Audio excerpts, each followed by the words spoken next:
नमस्कार.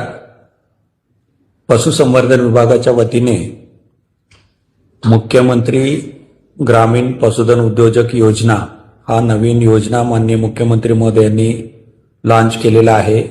या बजेटमध्ये याचा अनाउन्समेंट पण झालेला आहे. यामध्ये जवळपास 4,500 कोटीच्या तरतूद हा पशुसंवर्धन विभागासाठी ठेवलेला आहे. त्याच्यामध्ये फार मोठ्या प्रमाणात क्लस्टर पद्धतीने या पशुसंवर्धनमध्ये कुक्कुटपालन असेल किंवा डेअरी असेल, पोल्ट्री असेल, वराह पालन असेल, शीप अँड गोट असेल, याच्यातून फार मोठ्या प्रमाणात ते क्लस्टर डेव्हलप करून मोठ्या प्रमाणात ते उद्योजकता बनवण्याचा हा स्कीम आहे. याचा पुरेपूर लाभ हे सर्व शेतकरी, सुशिक्षित बेरोजगार घेऊ शकता. इव्हन ते भूमिहीन शेतकरीला पण याच्यामध्ये योजना आहे.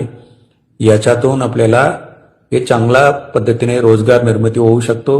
आणि महाराष्ट्रामध्ये जो काही आपल्याला दुधाचं उत्पादन असेल, अंडीच्या असेल किंवा इतर माशाच्या असेल, त्याच्यामध्ये पण ते फार मोठ्या प्रमाणात ते पुढील 4 वर्षामध्ये वाढ करण्यासाठी जो काही आपण विकसित महाराष्ट्र 2047 आपल्या विजन डॉक्युमेंट केलेलं आहे, त्याच्या आधारावर ह्या स्कीम बनवलेला आहे.